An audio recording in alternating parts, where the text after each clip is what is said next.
The purpose of this is really to see if we can interrogate in Indian cities through history, adopting a very strong temporal dimension to understand how nature has been produced over the time. And this is not just to produce a piece of historiographic work. There are many. No? I have some books here on the table where you can see fantastic accounts, no, of the past and the ecological infrastructure that has been developed over different periods in pre-colonial India and so on. The purpose is much more to really take this interrogation of the past in its full relevance to the future. So we want to engage with issues of scale, of contemporary challenges, and hence we are thinking and playing with this idea of, can we adopt a temporal dimension to capture possible past imaginations of the future, or is that a completely flawed idea?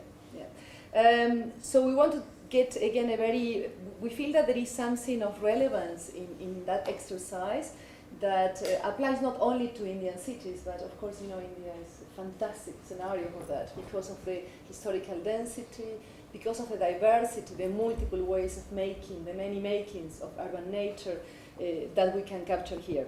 So this is a discussion that has been having us together for the last, yesterday and part of today. It's a discussion that is going to continue. We will open it at many points, hopefully. But we thought that it was probably interesting to share some of Jenia's reflections on the subdiscipline of urban environmental history.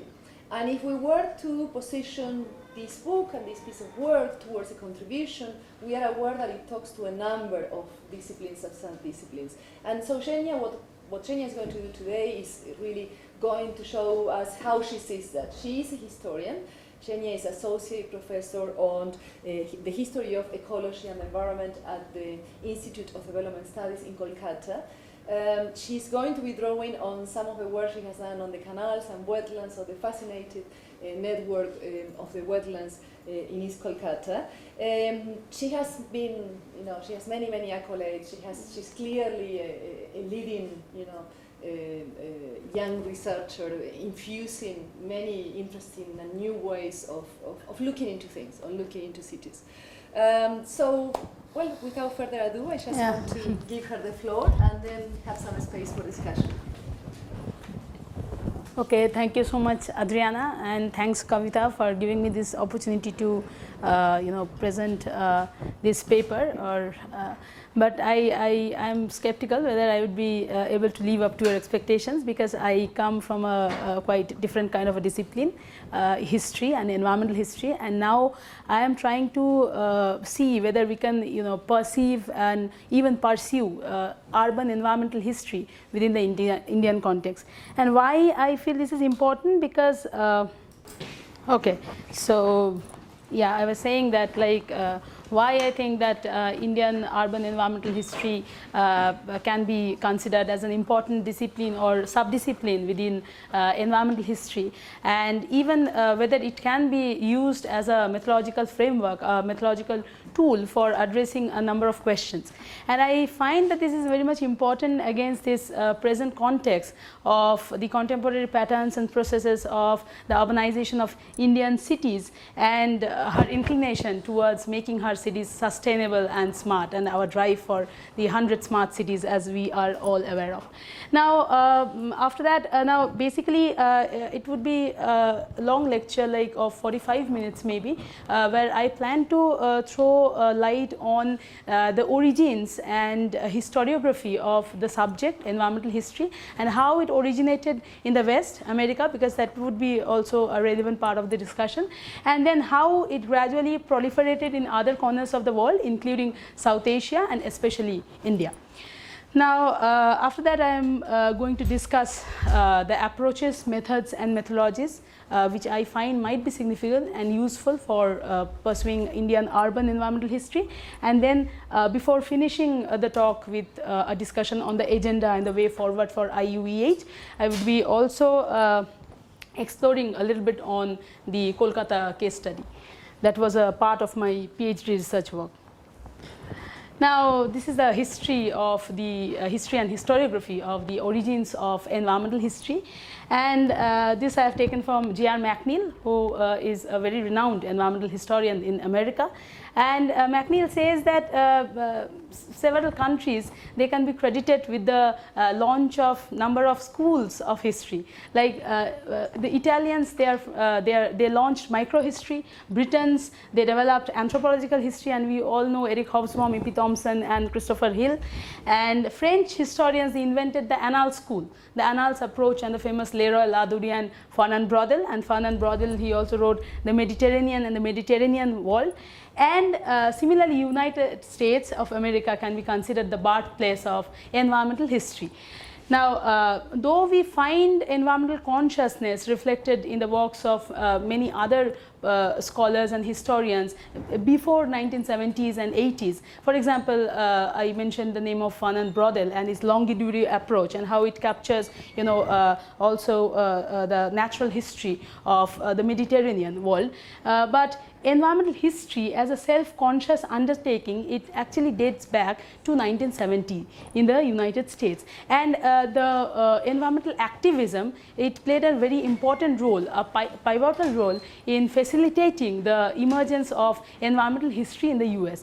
Like 70s and actually 60s, late 60s and 70s is very vital time, because we all know the publication of a particular book, Rachel Carson's Silent Spring, and there were so many protests were organized by clubs like Sierra Club and all. And then historians, they started engaging into number of questions which they thought important to address some of the questions which were being raised by the practitioners and the activists. And Roderick Nash, he is credited with the employment, he was the first to employ the term environmental history in his book Wilderness and the American Mind. It came out in 1967. And after that, we have so many good researches and path-breaking works by Donald Worcester. He has written a number of works, and the famous Ends of the Earth. And we have Donald Hughes, Alfred Crosby. Crosby wrote two very important books. One is called Ecological Imperialism. And another one is called The Columbian Exchange. And there what Crosby does, he actually looks into the catastrophic impact of colonization of nature in the American continent, the North America, by the Europeans, especially the English. And then we have William Cronon, changes in the use of land, and later William Cronon also wrote a fascinating piece on the urban history of Chicago, nature's metropolis. That will come to it later. But anyway, in this way, environmental history, it had its origin in the United States, and with the formation of ASE, American Society for Environmental History, in 1976, and the publication of its journal, Environmental History, this particular field became formalized, institutionalized.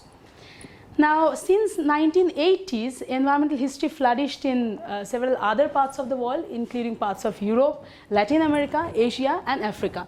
And though historians from different parts of the world, they had been influenced by the methods and perspectives used by environmental historians of America, but at a late stage, these approaches and perspectives have become different, because due to the distinct and separate context of these countries. And there also, we were discussing yesterday that there is a certain language barrier, because there are so many good works in Latin America, but they are written in Spanish. So it is a problem, and this is a challenge that South Asian environmental historians, they cannot look into those works by Latin American environmental historians. Now, South Asia is considered to be one of the richest ground so far as this particular discipline is concerned, and this is an achievement because McNeill, in one of his latest articles published in World Environmental History, he says that only in India have environmental historians attracted the attention of their fellow historians as successfully as in the United States. And again, because our environmental historians, they have written their history books in English, so that has become an advantage for the Indian subcontinent. Now, reflecting a little bit on the South Asian variety, or more specifically the Indian variety of environmental history.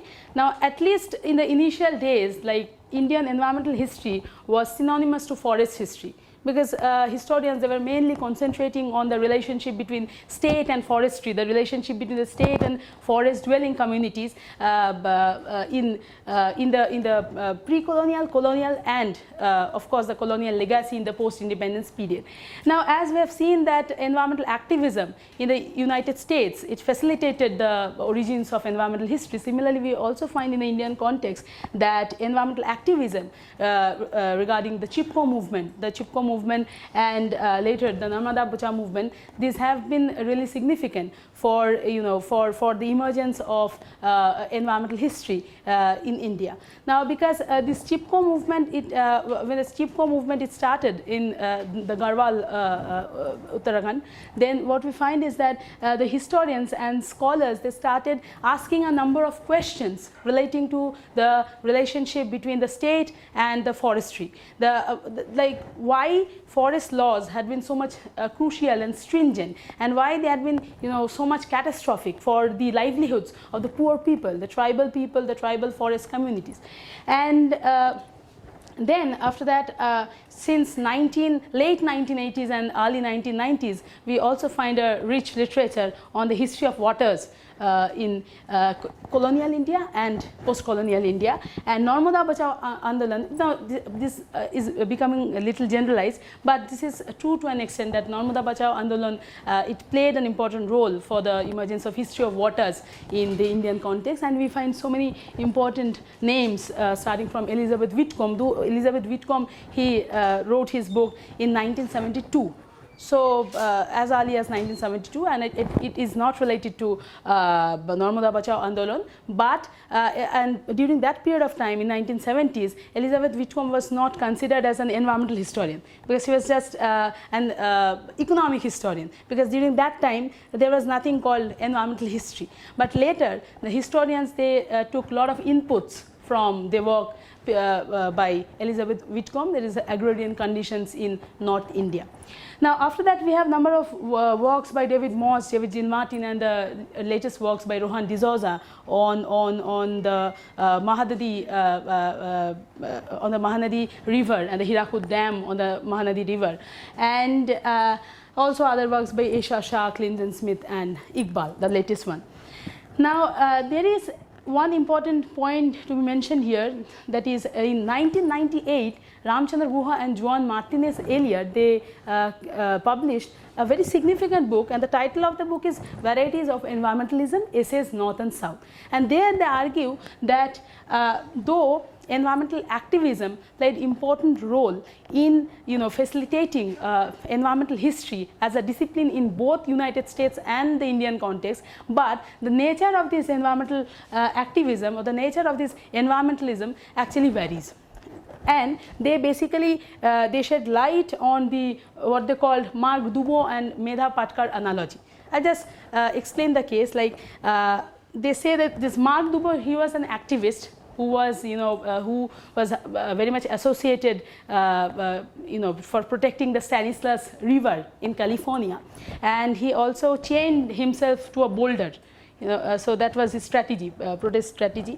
And there was an interview, when in an interview he was asked that why did he take so radical steps, for protecting the Stanislaus River. Mark Dubos said that the Stanislaus was the last symbol or last symptom of American virginity. So he needed to do that. But when Medha Patkar, she was asked that why she took radical measures like Dharna, Anushan, and all other protest strategies, against this against the Sardar Sarovar project on the Narmada River. Medha Patkar didn't mention about the Narmada River at once. She was only concerned about the lives and livelihoods of the people, the villages that would be drowned if the dam or if the Sardar Sarovar project was implemented on the Narmada. So this brings out the stark and the sharp contradiction between the different natures of environmentalism or environmental activism between these two areas, the West and India, and the Guho and Elliott, they have coined two very significant terms, ecology of affluence and environmentalism of the poor, to show this distinction. Now, coming to urban environmental history, now previously we find that in history at least, the historians working on urban issues and the historians working on environmental issues, there was a strict divergence and there was no intersection between the urban and the environmental. Now the question is why? Because cities were always perceived, if not antithesis, then at least antidote to nature. And so we find like divergence between environmental history when while environmental historians, they mostly concentrated on themes like parks, forests, farmlands, river, etc. Urban historians, they were engaged with questions of politics, crime, culture, infrastructure, etc. And these two fields, it never merged. But recently we find some kind of convergence. Again, in America is still a leading country so far as this emergence of urban environmental history is concerned. And since 1990s, we find like some kind of convergence. And though since 1990s, scholars have started taking up urban environmental history as a serious subdiscipline within environmental history, yet we should be, highlighting the early efforts by reformers like Frederick Law Olmsted, who was basically involved with landscape planning and architecture, and who created the Boston Fence, that is the functioning wetlands which cleared and filtered the water of the city of Boston, and other reformers like Jacob Riis and F.L. Wright, and then we should be mentioning about Louis Mumford and Jane Jacobs. And it's a coincidence that their books came out in the same year, 1961. So while Louis Mumford, he in his The City in History, he associated the growth of cities with the emergence of urban civilization, and he was one of the first scholars to argue that in cities, what is a city? In city we find nature, culture, science, technology, everything coexisting in a complex balance. So as early as 1960s, he was reflecting on that. And Jane Jacobs, she was, the name of her book is, like we all know, The Death and Life of Great American Cities. And Jane Jacobs, she was more concerned about the preservation of human scales in cities, and she was quite skeptical about the mid-century urban renewal in United States and Canada. Now, this particular discipline of urban environmental history, it started getting formalized with the publication of works by Martin Melosi and Joel Tarr.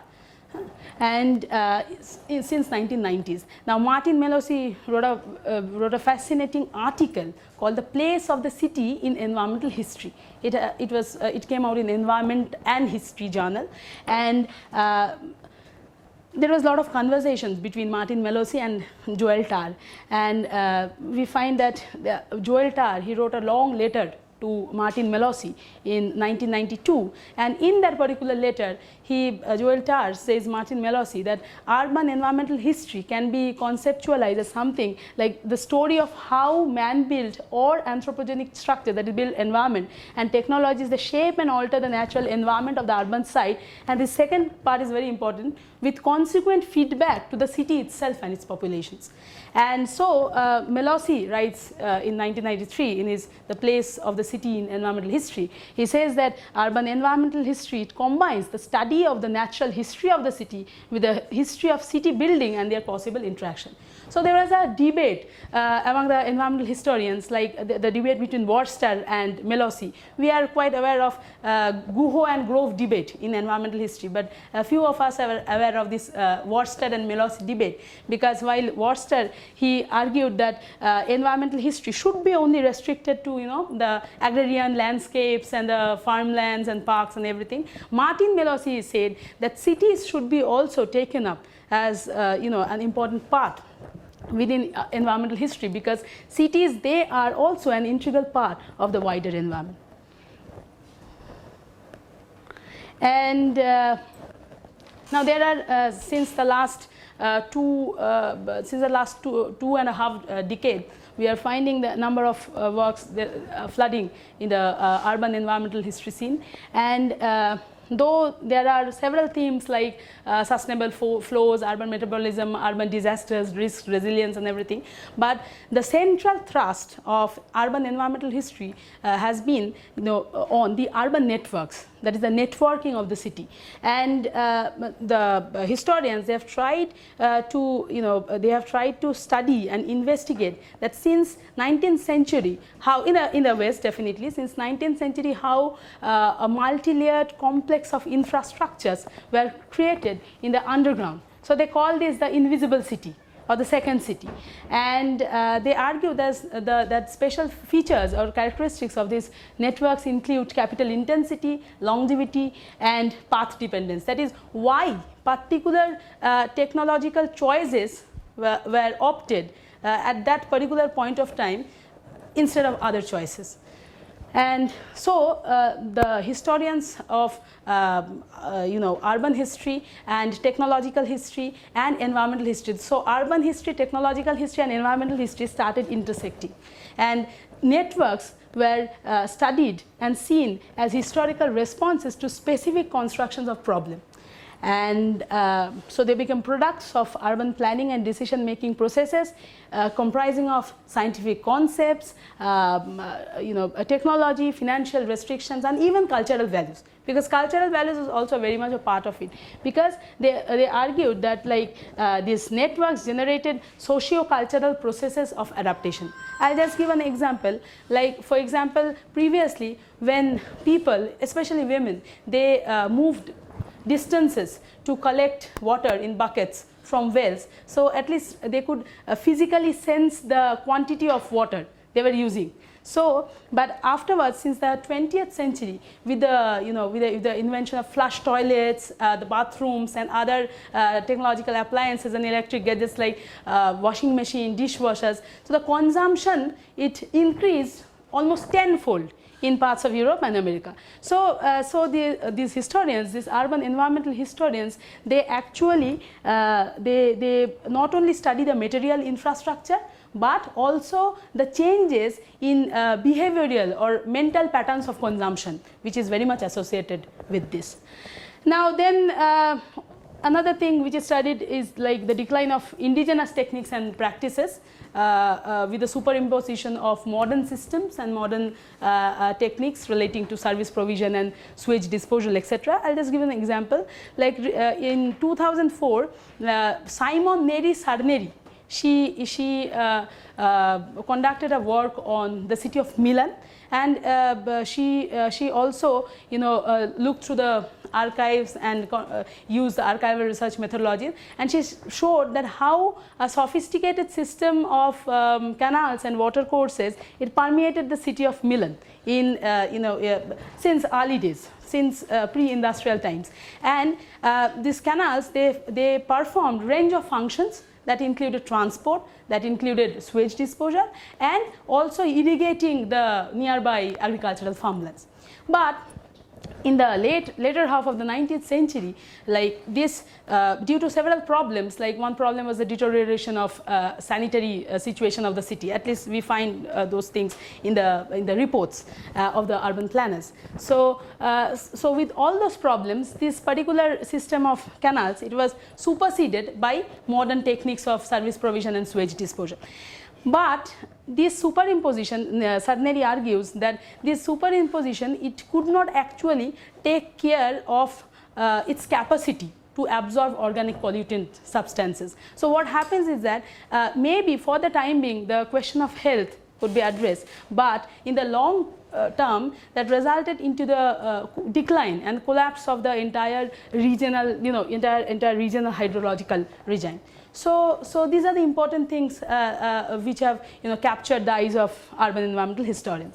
So there are other major themes apart from this urban networks or networking of the city, which include urban metabolism, the relationship between the city and its wider urban environment, including the immediate peri-urban part and also the rural hinterlands, and urban disasters, social and environmental justice, and these again, this second and third are very much interrelated. And then I'll just mention of Mike Davis' ecology of fear, a work on Los Angeles, and he raises a question that why the Americans, they always cherish the destruction of Los Angeles in TV, in media. And so, and he answers that, he is answering, it's not my answer, but he answers that maybe Los Angeles is represented as the other city, the non-white, the non-citizen, the non-heterosexual. So the destruction of the city, it's actually cherished in the dark recesses of the national psyche. Now coming to the South Asian urban environmental history context. Now this is still very much in its formative stage. So there is an argument by Michael Mann, who is the author of Delhi's Belly. And Michael Mann, he has recently pointed out that we have, still now the scholars, the environmental historians, they have not been engaged to the urban question. Why? Because maybe there might be, lack or availability of colonial sources, colonial archives. So that may be a very strong limitation due to which the environmental historians have not till now have not been engaged to the urban question. But this is questionable, and we can, there are serious doubts whether this is quite convincing an argument or not. But what is important is that what we feel that urban environmental history now it should be pursued. It has become quite imminent so far as the South Asian urban context is concerned, and these are some data, figures and statistics which you know much better than me. So but just like there are so many we are already into the urban Anthropocene, and number of mega cities with even more than 10 million population are in Asia. So there is a particular phrase like inter-referencing urban renaissance in Asia. So and with its rapid speed, intensity and even audacity. So this is the context, and as I mentioned that the Indian context is quite distinct, because the next slide will reflect little more on that. That why the urbanization in the developing cities, which is a shorthand term is used like cities of the global south. So we can debate on that, like whether it is global south or not. But anyway, these are the additional problems for the cities, for the developing cities. But again, we need to problematize with this distinctness as well, because it is quite obvious that we are suffering from all these additional problems, and time and again scholars, they are making us aware about this. Even Ramin Kaivani, a review of urban sustainability. One important thing is that this kind of distinctions through this, like historical exceptionalism, like we find some kind of a historical exceptionalism attached with this, and this historical exceptionalism, it actually tends to accompany the anxiousness, and with this we find attendant appeals for new ways of thinking about conventional concepts like the urban, the urbanism, the urbanization, and the problem accelerates when this language is actually couched with the language of sustainability, quote unquote. Sustainability as a malleable, almost ubiquitous, but at the same time powerful modifier when applied to conventional concepts and practices of cities. So we actually also need to problematize. We should be aware of this distinctness relating to developing cities, and Indian cities are very much part of this framework. But also we need to critically interrogate and problematize with this distinctness as well. Now approaches. So again, this is very much in its formative stage, and I need inputs and comments, feedback from all of you, and I think Kavita and Adriana, they can elaborate on this little further if you have questions. But what I feel is that environmental history, that is the traditional methods and methodologies which have already been employed by environmental historians, those, along with other approaches and methodologies like political ecology and political ecology in the urban scene, urban political ecology, this can be, when this, if these are integrated and combined, this can play a very significant role in, making Indian urban environmental history a reality. So I am saying about the traditional history methods like archival research methodology and other ethnohistory methods, including several techniques and tactics from the qualitative research methodology thing, and along with this, approaches from methods used by political ecology and urban political ecology, and also urban ecology, because urban ecology, it has traveled a long distance, because previously it was basically restricted to the domain of the natural scientists, and urban ecologists, they mainly dependent on the ecological variables, but now they are also including social variables. So the field has become enriched, it has expanded a lot. So urban ecology now, it actually gives us important clues to study the interrelationship, the interactions, the sustainable flows and links and linkages between the city and its wider natural environment. And so there is also an argument like today we should be more concerned about ecology of cities rather than ecology in cities, because ecology in cities is a much broader framework that helps us to associate with the relationships between city and its beyond urban counterpart. So, and this is political ecology and urban political ecology. We have some emerging works on this, but it is still very much in its nascent stage. But this can be important because urban ecological thinking can help bring politics to the fore and be sensitive to the different ways in which powerful and less powerful groups engage with formal political institutions and respond to politically charged urban ecological processes. So this is very important. Now, coming to the Kolkata case, which is a part of my PhD research work, and I think this particular study, the particular case study actually fits into the wider framework of Indian urban environmental history that I am discussing here. And the three major components of this study which helps which actually makes it fit to the wider framework of IUEH are the networking of the city component, the urban and beyond urban flows, links and linkages, and urban environmentalism. Now the typical urban environmental history framework. Now if we go back to history, go back to the history of the formation of Kolkata as a city, as an urban site, we will find several colonial reports in the earliest times which mentions that Kolkata, it was not Kolkata, but the particular site, the condition of that particular site was deplorable. Okay, and we have number of colonial officials reflecting on that.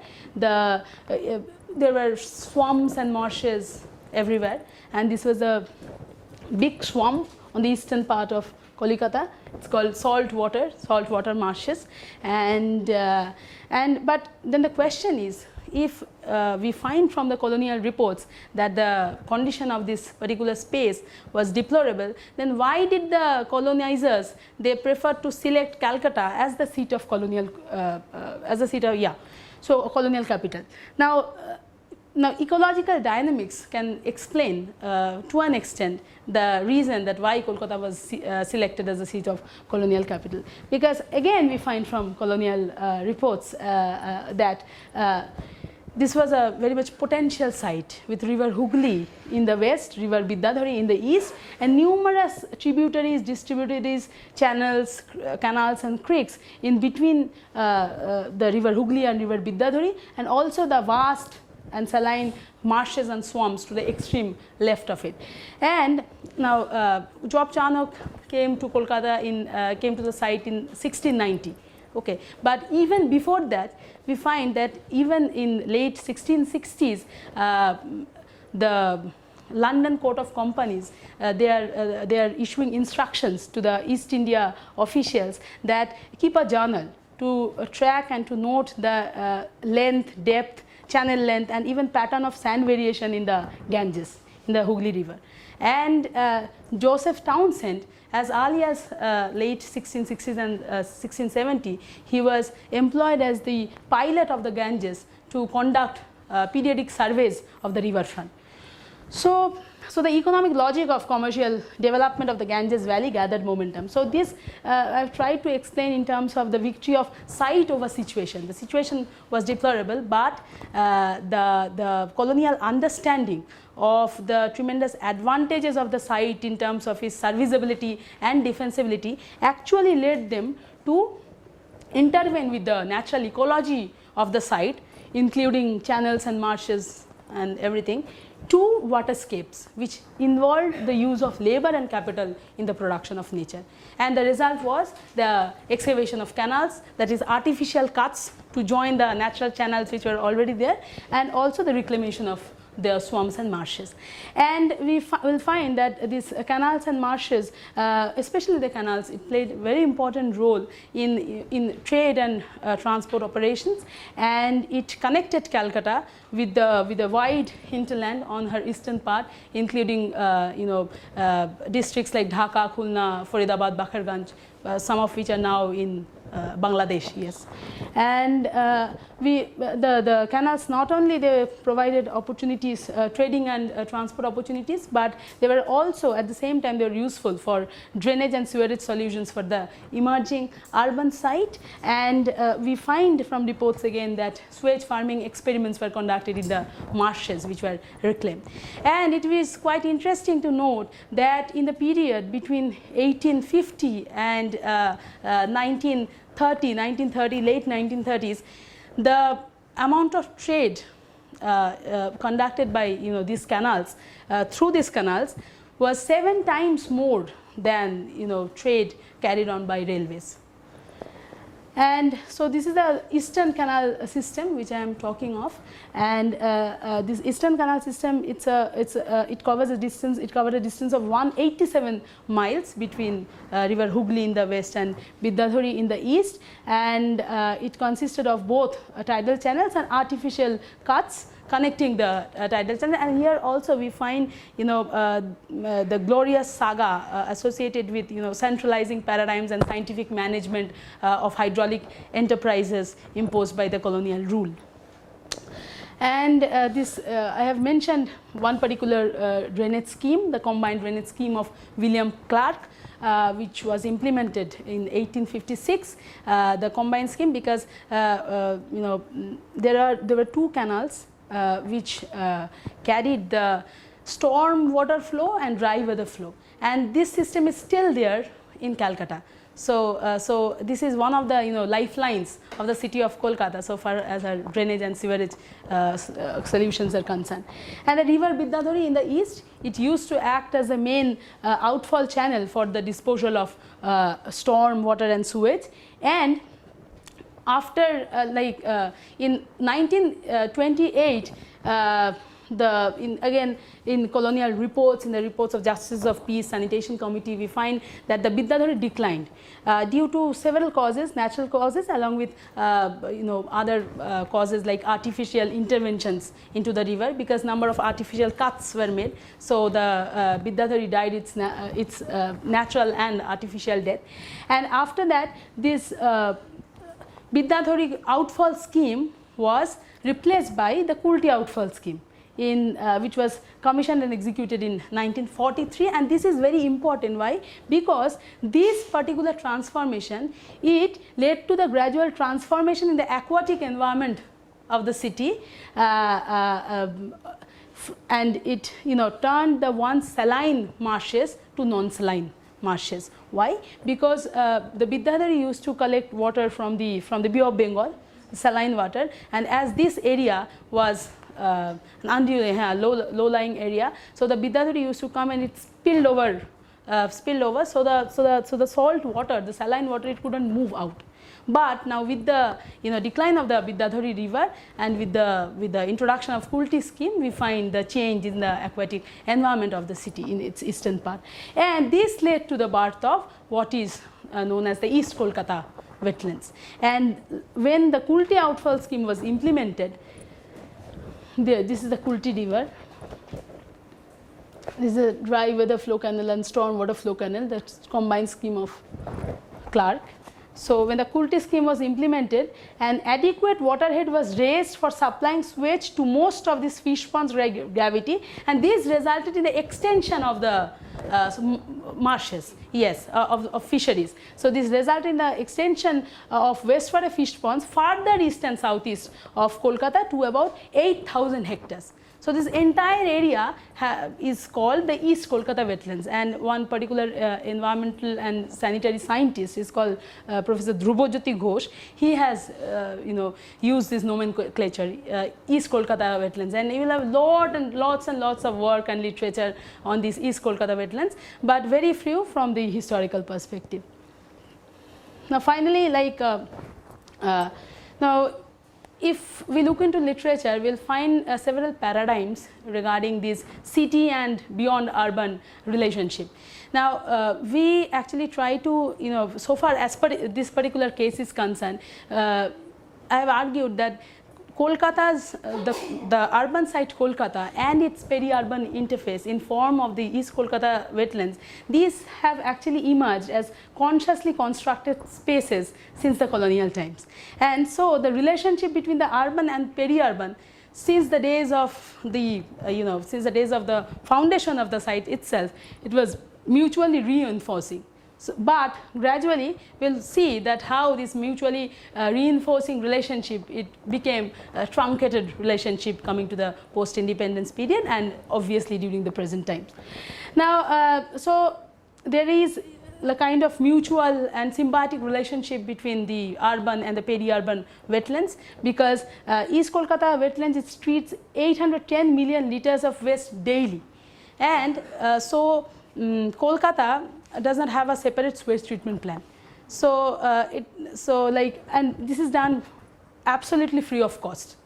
And not only this, along with treating this 810 million liters of waste, it facilitates 3 major environmental or ecological resource recovery practices in the land using the liquid waste, the effluents and the solid waste. So, the practices are basically wastewater fisheries, effluent irrigated paddy cultivation and vegetable farming on garbage substrates, providing employment to 1.5 lakh people in the area.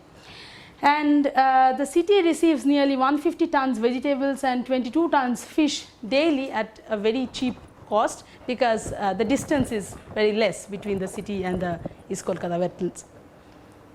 So, this is just a diagrammatic illustration of the sustainable flows between the city and its peri-urban interface.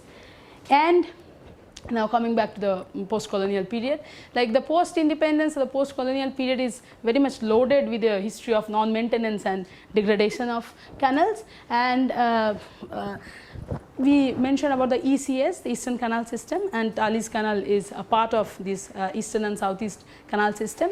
And we all know how this Tallis Canal, which was a part of the heritage river, the Adi Ganga, how it was slaughtered now with the implementation of the metro railway project in Kolkata since 2002.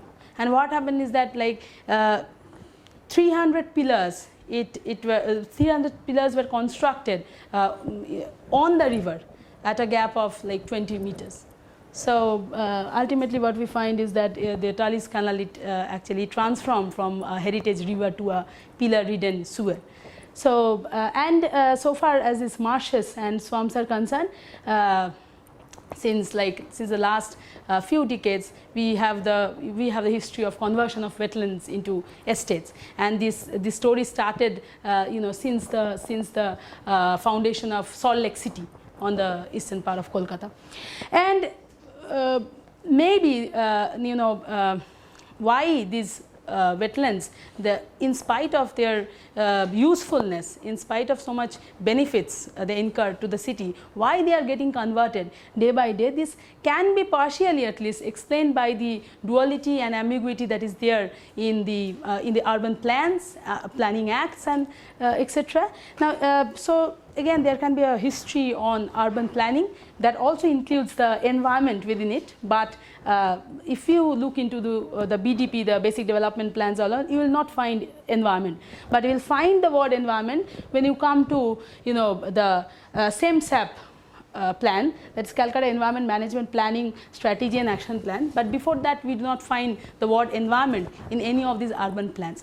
Now if we quickly take a look into the history of this urban planning of the city, and if we go through the plans and acts in a chronological manner, we will find that when the BDP was first published, the basic development plan for the city was first published in 1966, it said that the expansion of the Kolkata should follow the north-south axis, but later due to number of reasons the BDP was not implemented, and then we find the DPP, that is Development Perspective Plan from the KMDA, Kolkata Metropolitan Development Authority in 1976, which replaced the binodal plan of BDP with a polycentric form of development, and that actually led to the gradual expansion of the city towards the east. And then we have number of plans which were critical about the DPP, and it said that Kolkata's development should not be across this polycentric strategy, but we do not find any practical implementation of those theories in the physical component of our city. And there are so many other things, but I do not want to go into all those things, like the India following up the economic policies of multilateral funding agencies, and especially the structural adjustment programs and all, and how sustainable city program was also implemented in Calcutta, like her other counterparts like Hyderabad, Mumbai, Chennai and everything. But just one mention, like recently, like in 2002, the KEIP project was launched, the Kolkata Environment Improvement Project under the aegis of the Asian Development Bank. It was a very expensive project, and the amount was like US $220 million. But the first phase of the project is already completed, but till now we even do not have an evaluation, proper evaluation study, like what the project could ultimately do. So this is just a map created by the Center for Environment and Development.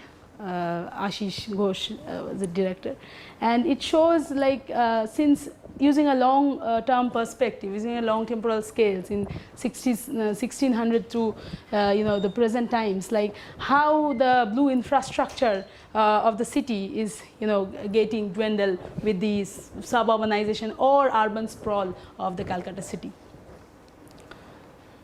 The final part of it, like the last major component, urban environmentalism, politics of protest for protection of ecosystem. Now there are theories like authoritative environmentalism, bourgeois environmentalism. We are all familiar with bourgeois environmentalism, the Bhaviskarian term, but what we find from the Kolkata case is quite different from this bourgeois environmentalism, because what I argue that we do not find any single or dominant variety of urban environmentalism, at least so far as this Kolkata case study is concerned. This would be different for other cities as well, but so far as this Kolkata case is concerned, like this state perpetuated and supported like municipality or state-led authoritative urban authoritative environmentalism, which combines the ideology and also action to restore, preserve and improve the city's environment. It was accepted, but at the same time it was also rejected by the middle class. So if we focus on two examples, like I was mentioning about the transformation of the Tallis Canal, how it was transformed from a heritage river to a sewer with the implementation of metro project. Now there were protests, there were environmental activism regarding this cause, and we find like there are various strands of urban environmentalism, because like the middle class, they were very much they wanted to protect the river, so protecting the river was the sole purpose for them. But there were other activists grassroots activists for whom the Tallis Canal didn't matter much. They were more concerned about the lives and livelihoods of the people who were residing in the squatters in both the sides of the Tallis river. So, and we find, you know, like collision and confrontation between these varieties of urban environmentalism in so far as this Adi Ganga Bachao Andolan is concerned.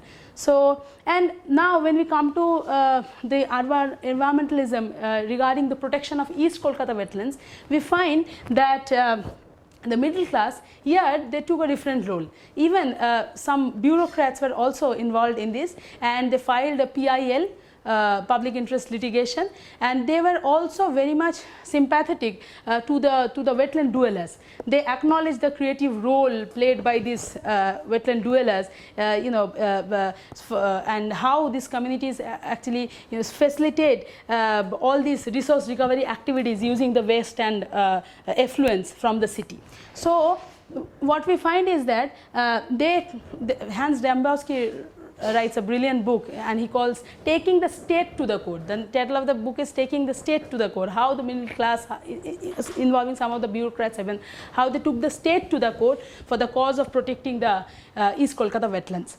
And finally, I find that, like, urban political ecology framework can be a significant approach, you know, to make us understand about all these complexities and pluralities for Indian cities, because it would help us explore the complex interrelationship among these, shaping the urban environmental transition of the city. And there cannot be any coherent, linear or homogeneous theoretical perspective so far as this UP is concerned, because I very much feel that, you know, there has to be a lot of empirical researches.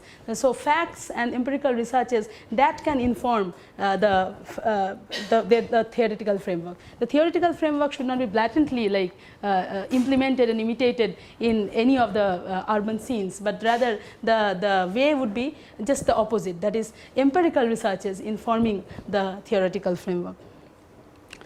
So these are just some of the wild thoughts, but one important thing is that, like, it would Indian urban environmental history, it would definitely you know, make us ask to what extent cities had been sustainable in the past. Now, when and why there had been changes and ruptures in the ways cities had managed their environment.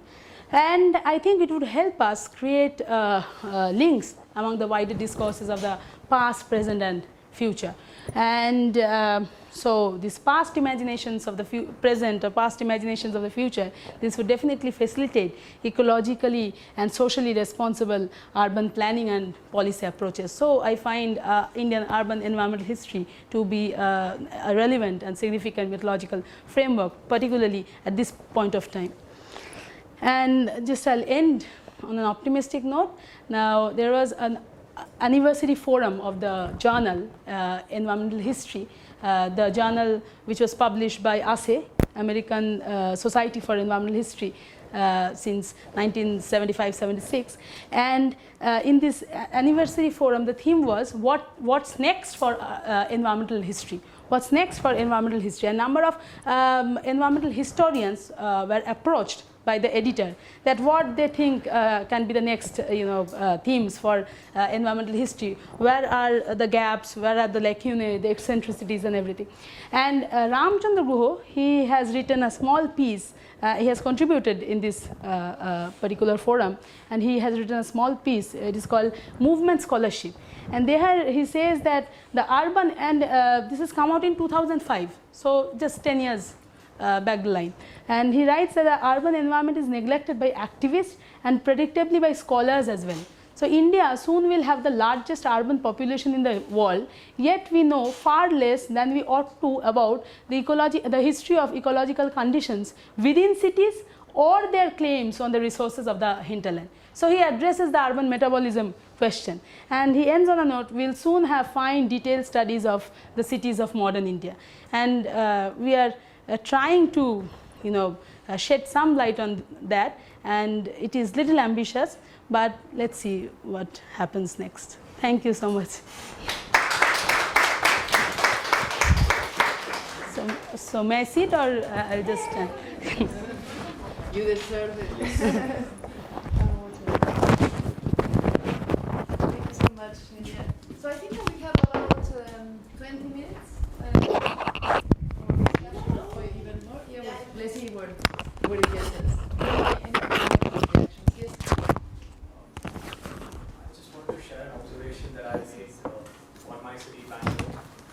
So if you look at the tree line here, so you'd see that certain trees are ubiquitous, like for instance the rain tree, the huge canopy. I think it's the Albizia saman, and it's not just that, but there are several other trees like the Gulmohar and the Jacaranda, which are pervasive here. But if you inquire a little more, they're not native to here. They were all introduced. The rain tree was from Latin America. The other trees were mostly from Central Africa. So, I mean, in a historical context, yeah, I mean, it's a hangover of the colonial legacy that, in addition to culture and language, that even our natural fabric is influenced. But I mean, I'm not a natural scientist, so what would be the implications on the ecology, in a strict sense, and would these issues actually come under urban ecological history? So that's a question that I have. Okay. So, You want to collect a couple? yes, Yeah. yes. So maybe a couple of them. Okay, people are still digesting the topic. Do you want to respond to that, Vibhu? Okay, so he has raised a pertinent question, but I am not very.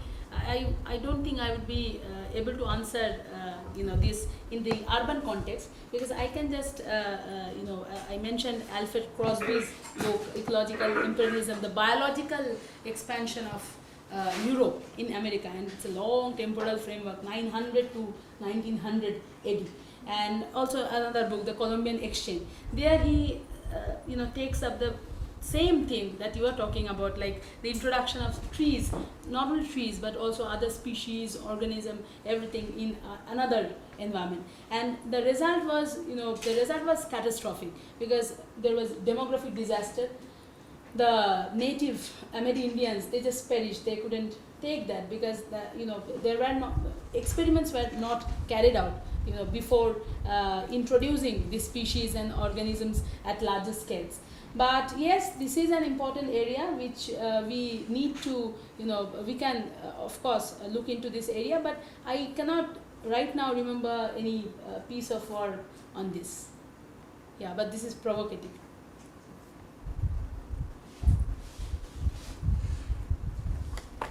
Anand, do you want to ask anything? Yeah, so unmute yourself. Hello, am I audible? Yes. Thank you. Very, very interesting discussion. And it's sometimes it's rare for IHS to have conversations on history. So I think hopefully this is the beginning of more such conversations on historical themes. Two quick observations. One was that there are remarkable parallels as to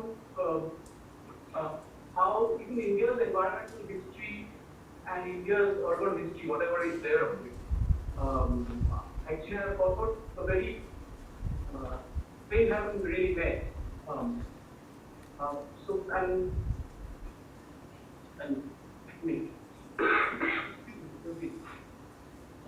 perhaps it's useful for us to reflect why.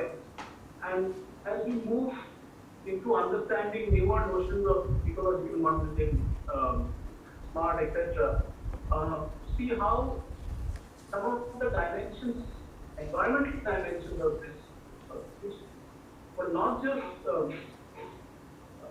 related to dams and what. I mean, we know that depth discourse of environmental history in India, but there's not much available on, say, specific ways in which urban planning discourse affected the environmental kind of life of cities. Very few in big cities, and certainly even fewer kind of living in smaller towns. Could be that given India, I mean, there's always that situation of urban was never considered important enough anyway. So there's that aspect that the planning history and the environmental history have not met in the urban at all. So, I mean, only now that some people are now talking about, oh, what did Patrick Gervais talk about, things like that. But those are very kind of charismatic images and focused treatment. The second was, given that you started your conversation on the Annabelle School and so on, I'm really curious as to how you see the subaltern school coming into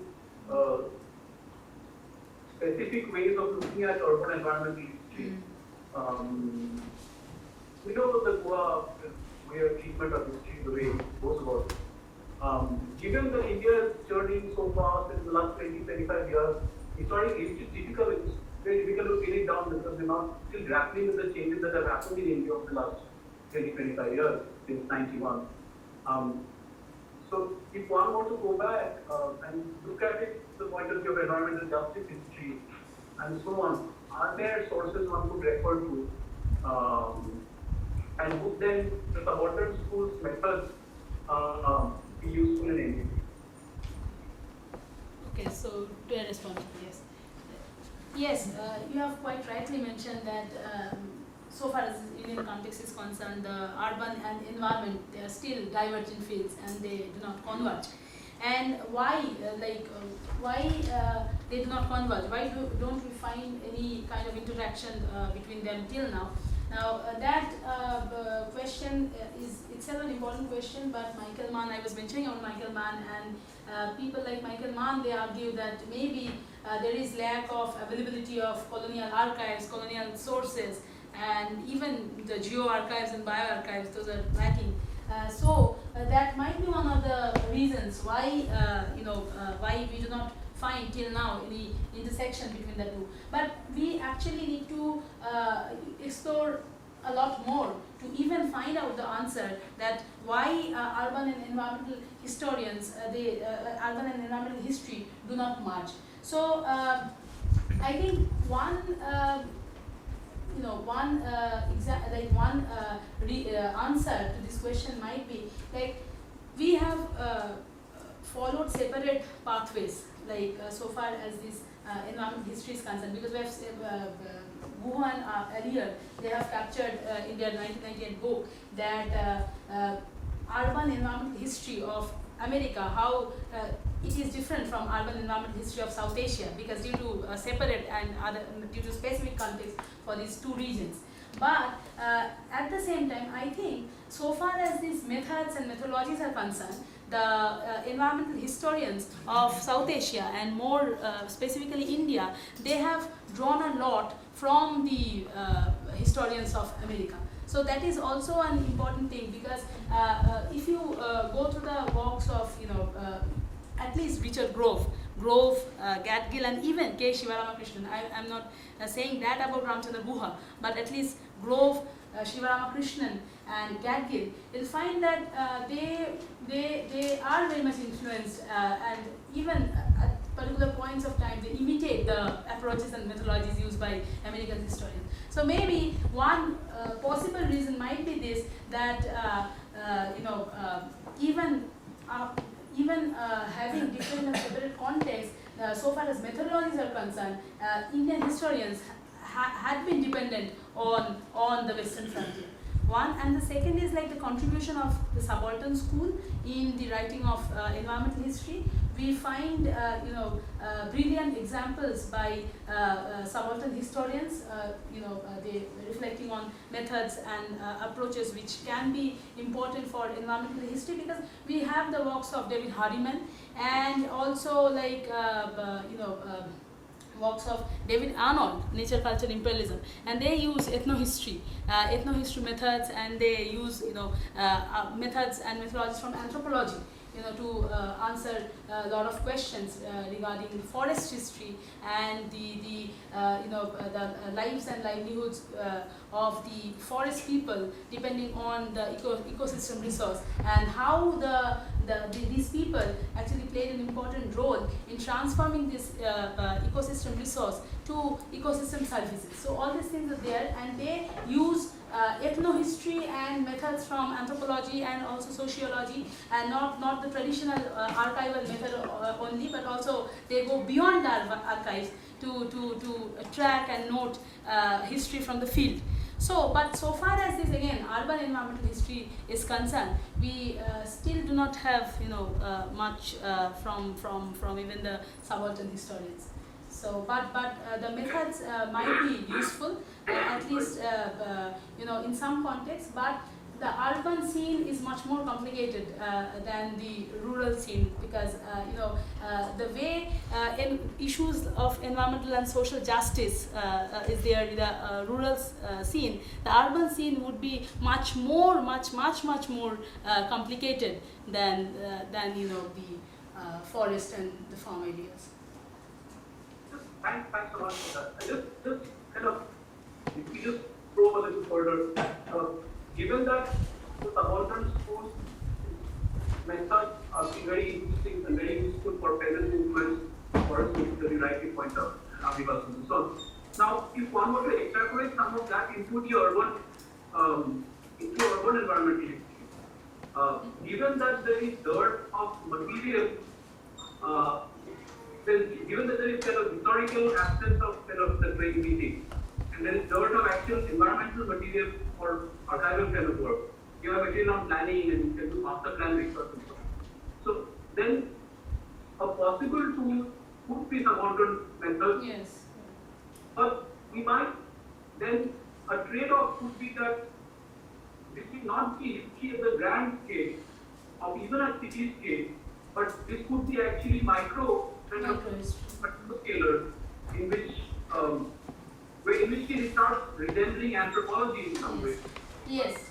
Nevertheless, has a temporal dimension which perhaps anthropology might lack.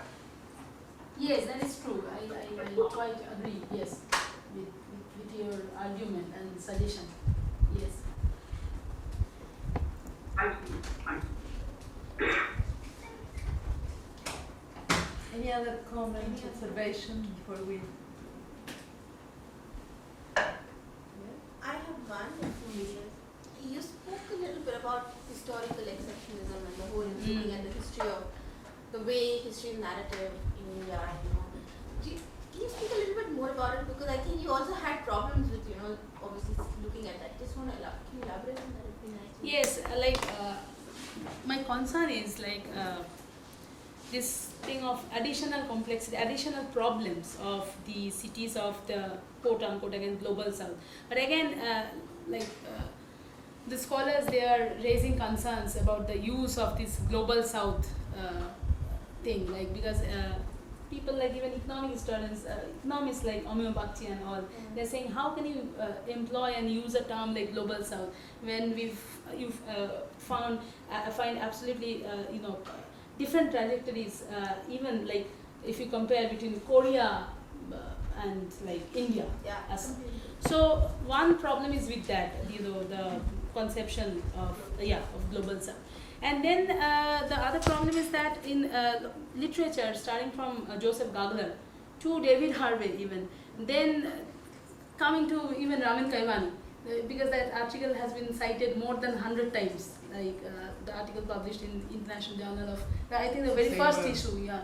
So even if we go through the literature, we'll find that always, global south is associated with the problems of swelling of slums, but these are pertinent problems. I'm not saying that these problems are not there, but from in literature, even in commission, because I was seeing the South Commission report yesterday in your library, published in 1990, and the title is "The Challenge of the South." So everywhere now.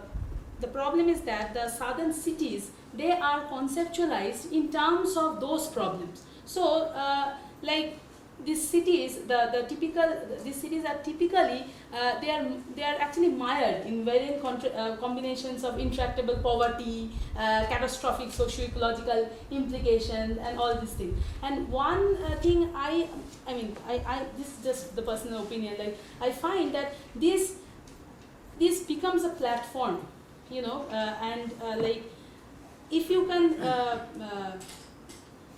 you know, if you can stamp the southern cities with these categories, then it becomes easier to make the implementation of those grand models and you know, target that you are underdeveloped, you are developing. So you should be, you know, your target should be, you know, that those development indicators. And this gives a you know, this gives a frame, this gives a reason why those smart and grand designs and models and everything should be juxtaposed upon these cities of the quote-unquote global south.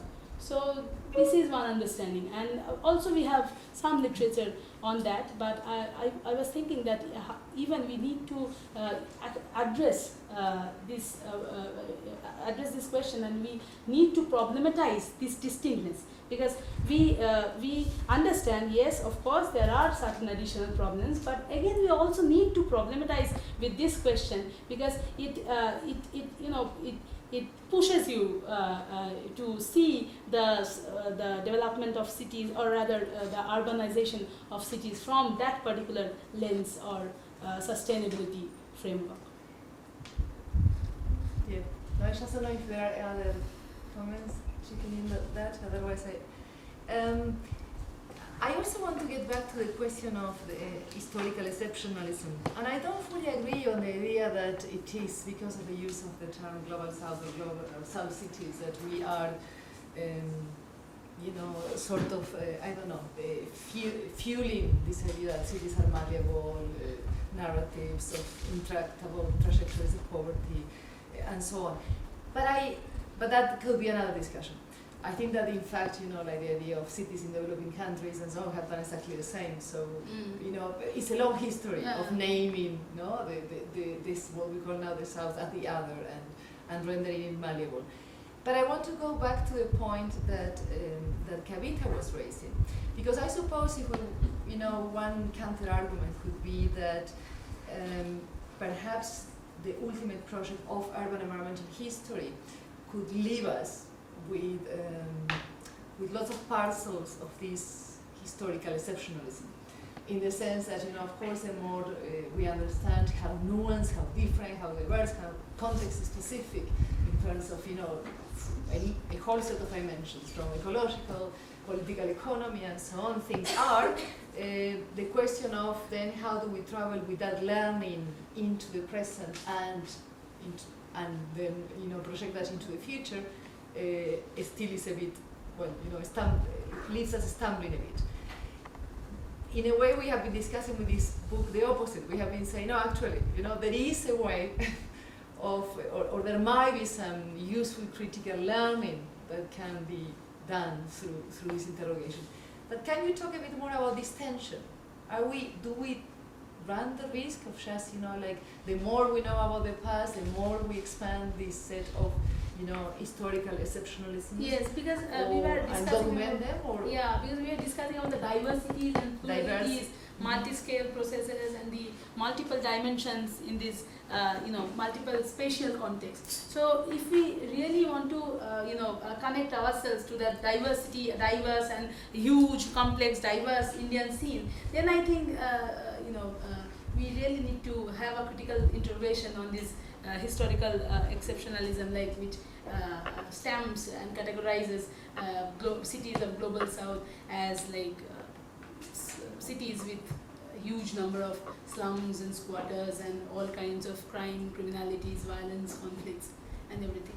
So because for all the cities the thing would not be the same. So again we need that you know, what to say, like the heterodox methodology and heterodox understanding of pluralities and diversities in different scenes, because like we need to see the history, and if we are aware, if we can explore, dig and excavate the historical transitions, you know, of historical urban transitions of cities, then I think it would be not easy for us to accept this you know, this kind of frameworks and models that homogenizes each and every Indian city, and not for that matter not only Indian cities but also other cities of of developing South or the global South with this particular problem and symptom.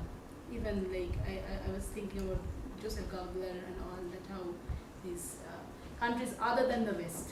So they were writing about cities other than the West. So this is the problem that we need to be aware of. Yeah, I have a couple of observations. I mean, one is you captured beautifully the whole understanding of environmental history as a scholarship and its evolution and things. But I think especially if we have to apply many of these principles or even methods, or even to question the methods, whichever way we look at it, it's useful to remember that the fact that it came out in the US had at best about 300 years of urban and environment together coming, because they were literally looking at tabula rasa from the 1650s. So the number of layers that you had to entangle with were that much lesser. So everything that was, you could actually go back in a precise moment in history and say this is what it was and this is what it became. This is not to say that they had an easy job, but to look at similar methods and spread across regions which have continuous habitation over 5, 6, 7, sometimes 10,000 years of history, whether it's India or the Levant or anywhere else. I think it will help to kind of step back and redefine what is urban and what is environment when we're talking of urban environmental history. Many times, like one of the initial observations was that our understanding of environment is limited to the natural, which has been questioned by many of the other systemic thinkers who look at urban ecological systems as apart from being urban ecology. But many times it helps to define what is urban, because that definition itself comes from the scholarship which is typically driven by unipolar, citadel, centers of production kind of thing, which actually kind of devalues many centers of power or knowledge across the world. It's not even the subcontinent. The same happened all over Africa, which was defined as something that never had an urban civilization because simply they did not build the city the way the Europeans imagined them to be. So for 500 years we were always thinking that you just erased an entire epoch of history. And if we were to position this understanding of urban, it comes back to the other observation you made about the heterodox approach, which far from actually unifying a single string theory that looks at all cities, whether it is of India or the global south. I think they would need to be much more nuanced in understanding both these terms, environment and urban, in very specific context. I cannot even if I look at the Bay of Bengal, the case study that you have done in Calcutta would not have much of a reach if I move 200 kilometers down the coast, simply because of the intensely different patterns of development, urbanization and so on. So it may be useful more to look at the terms and their cohabitation rather than looking at a larger framework that will help us kind of unify all these cities and issues as one. Thank you. Reaction to that? Do we have any other comment? You were mentioning about this thought shift from ecology in city to ecology of a city, right? So, two questions regarding this. One, the shift of this thought, is it because of the rapid urbanization or the urban explosion? And if we are to study or understand urban environment history, which lens are we using between these two? I mean, is it like we are studying the environment history of urban areas with the fact that we are studying ecology in the city, or altogether the ecology which is developed by a city? Yes, I think this makes us engage with the conceptualization and definition of the urban and the rural, and that goes back to the days of like Chicago School of Urban Sociology, which created this strict and stringent divisions between these spaces. But I just can remember of a very recent book by Thomas Enquist and others. I think Parnell and Seto also are they are part of the book. Urbanization, biodiversity, and ecosystem services. And there is a wonderful chapter on how like these distinctions and these divisions were not there in these distinctions were not inherent since days back.